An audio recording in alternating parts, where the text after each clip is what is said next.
Karimnagar teacher ఎమ్మెల్సీతో పాటు graduate సీట్ను గెలుచుకుంది కమలం పార్టీ. ఎన్నికల్లో బీజేపీ అభ్యర్థి చిన్నమైల్ అంజురెడ్డి విక్టరీ కొట్టారు. సెకండ్ ప్రియారిటీ ఓట్లతో ఆయన గట్టెక్కారు. అయితే కోటా ఓట్లు రాకపోయినా మెజార్టీ ఉండడంతో విజేతగా ప్రకటించారు. రెండో స్థానంలో ఆల్ఫోర్స్ నరేందర్ రెడ్డి, మూడో స్థానంలో బీఎస్పీ అభ్యర్థి ప్రసన్న హరికృష్ణ నిలిచారు. ఇక మొత్తం 60 గంటల పాటు కౌంటింగ్ ప్రక్రియ కొనసాగింది.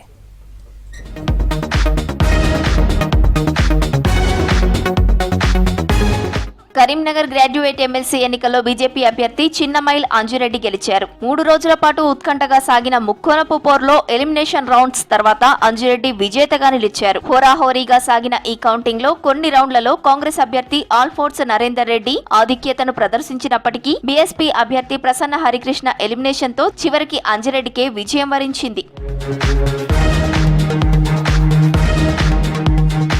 కరీంనగర్, నిజామాబాద్, మెదక్, ఆదిలాబాద్ జిల్లాల టీచర్, గ్రాడ్యుయేట్ ఎమ్మెల్సీ ఓట్ల లెక్కింపు ఈ నెల 3న ప్రారంభం కాగా టీచర్ ఎమ్మెల్సీగా మల్క కొమరయ్య ఫస్ట్ ప్రియారిటీ ఓట్లతోనే గెలిచారు. కానీ గ్రాడ్యుయేట్ ఎమ్మెల్సీకి వచ్చేసరికి తీవ్ర ఉత్కంఠ నెలకొంది. గ్రాడ్యుయేట్ ఎమ్మెల్సీ స్థానానికి ఫిబ్రవరి 27న పోలింగ్ జరిగింది. పోస్టల్ బ్యాలెట్ తో కలిపి 2,52,029 ఓట్లు పోలయ్యాయి. ఇందులో 2,23,343 ఓట్లు చెల్లుబాటు కాగా 28,686 ఓట్లు ఇన్వాలిడ్ అయ్యాయి. దీంతో 1,11,672 ఓట్లను గెలుపు కోటా ఓట్లుగా నిర్ధారించారు. ఫస్ట్ ప్రయారిటీ ఓట్ల కౌంటింగ్ మొదలయ్యాక మొదటి 5 రౌండ్లలో బీజేపీ అభ్యర్థి అంజురెడ్డి ఆధిక్యత ప్రదర్శించారు. తర్వాత 6, 7, 8, 9 రౌండ్లలో కాంగ్రెస్ అభ్యర్థి నరేందర్ రెడ్డి స్వల్ప ఆధిక్యతకు వచ్చారు. తర్వాత 10, 11 రౌండ్లలో బీజేపీ క్యాండిడేట్ తిరిగి పుంజుకొని తన మెజార్టీని నిలబెట్టుకున్నారు. బుధవారం ఉదయం 8:30 వరకు మొత్తం ఫస్ట్ ప్రియారిటీ ఓట్లకు సంబంధించిన 11 రౌండ్లు పూర్తయ్యాయి. ఫస్ట్ ప్రయారిటీ ఓట్ల లెక్కింపు పూర్తయ్యాక బీజేపీ క్యాండిడేట్ అంజురెడ్డికి 75,675 ఓట్లు, కాంగ్రెస్ అభ్యర్థి నరేందర్ రెడ్డికి 70,565 ఓట్లు, బీఎస్పీ అభ్యర్థి ప్రసన్న హరికృష్ణ 60,419 ఓట్లు వచ్చాయి. కాంగ్రెస్ అభ్యర్థి నరేందర్ రెడ్డిపై బీజేపీ అభ్యర్థి అంజురెడ్డి కేవలం 5,110 ఓట్ల ఆధిక్యంలోనే ఉన్నారు.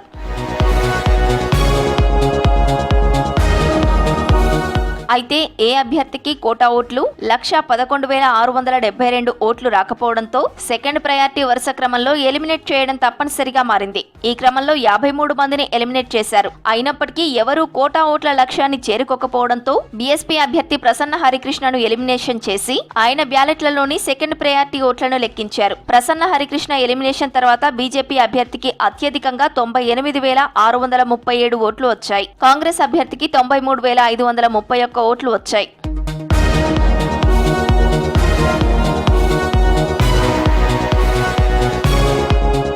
ప్రసన్న హరికృష్ణ ఎలిమినేషన్ తర్వాత ఎవరూ కోటా ఓట్లను చేరుకునే పరిస్థితి లేకపోవడంతో ఎక్కువ ఓట్లతో లీడ్ లో ఉన్న బీజేపీ అభ్యర్థి అంజురెడ్డిని అధికారులు విజేతగా ప్రకటించాలని నిర్ణయానికి వచ్చారు. దీంతో కాంగ్రెస్ అభ్యర్థి నరేందర్ రెడ్డి అభ్యంతరం చెప్తూ తమలో ఎవరికీ 1,11,672 ఓట్లు రానందున విజేతను ప్రకటించొద్దని, అవసరమైతే థర్డ్ ప్రియారిటీ ఓట్లను లెక్కించాలని ఆర్ఓ పమేలా సత్పథిని కోరారు. దీంతో అధికారులు వివరణ కోసం ఎలక్షన్ కమిషన్ ను సంప్రదించారు. చివరికి మిగిలిన 2 అభ్యర్థుల్లో ఎవరికి ఎక్కువ ఓట్లు వస్తే ఆ అభ్యర్థిని విజేతగా ప్రకటించాలని ఈసీ ఆదేశించింది. దీంతో బీజేపీ అభ్యర్థి చిన్నమైల్ అంజిరెడ్డిని విన్నర్ గా అనౌన్స్ చేశారు. తర్వాత అంజిరెడ్డికి ధృవీకరణ పత్రం అందజేశారు returning officer Pamela సత్పథి.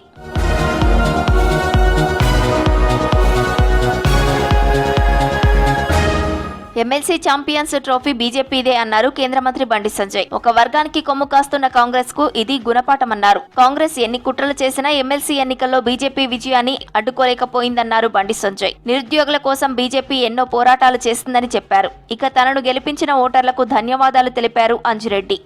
Congress party మీద బీసీలందరూ కూడా వ్యతిరేకంగా ప్రదర్శించారు. హిందూ సమాజం పూర్తి వ్యతిరేకంగా తీర్పునిచ్చారు కాంగ్రెస్ పార్టీకి. హిందూ సమాజం ఒక్కటైంది. ఇలా హిందూ సమాజాన్ని నిర్లక్ష్యం చేస్తున్న విషయం, ఒక వర్గానికి కొమ్ముగాష విధానం. అందుకే చెప్తున్నా నేను, ఈ ఓటమిని కాంగ్రెస్ పార్టీకి రంజాన్ గిఫ్ట్ గా ఇస్తున్నాం, పండుగ చేసుకోమంటున్నాం మేము. ఈ ఓటేషన్లకు ప్రతి ఒక్కరికి పేరు పేరున ధన్యవాదాలు. అదేవిధంగా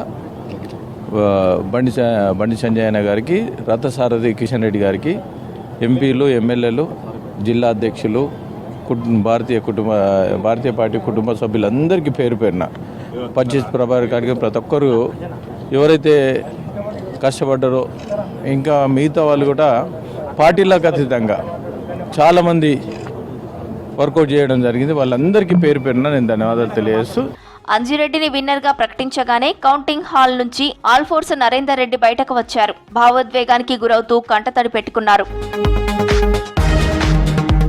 తనను ఓడించేందుకు సిద్ధాంతాలు పక్కన పెట్టి కాంగ్రెస్ బీజేపీ ఒక్కటయ్యాయని విమర్శించారు బీఎస్పీ అభ్యర్థి ప్రసన్న హరికృష్ణ. తాను గెలిస్తే మరొక 10 మందిని తయారు చేస్తానని ఆ రెండు పార్టీలు ఒక్కటయ్యాయన్నారు.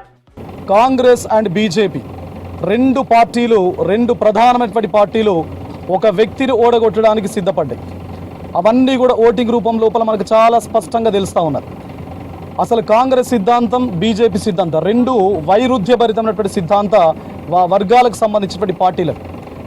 అలాంటిది 1-2 వేసినటువంటి నేపథ్యం చాలా బ్యాలెట్ పేపర్స్ లోపల రిఫ్లెక్ట్ కావడం జరిగింది. అంటే ప్రసన్న హరికృష్ణ అనేటువంటి వ్యక్తి ఒకడుంటే వాడు గెలిస్తే రేపు మరొక 10 మందిని తయారు చేస్తాడు, బహుజనులు ముందుకొస్తారు అనేటువంటి ఏకైక లక్ష్యంతో సిద్ధాంతాలను పక్కన పెట్టి పార్టీలు ఏకమైనటువంటి పరిస్థితి మీ అందరూ కూడా చూస్తూ ఉన్నారు. ఈ గ్రాడ్యుయేట్ ఎమ్మెల్సీ ఎన్నికల కౌంటింగ్ ప్రక్రియ మొత్తం ముగిసేసరికి బుధవారం రాత్రి 8:30 గంటలైంది. మొత్తం టైం లెక్కేస్తే కౌంటింగ్ ముగియడానికి 60 గంటల సమయం పట్టింది.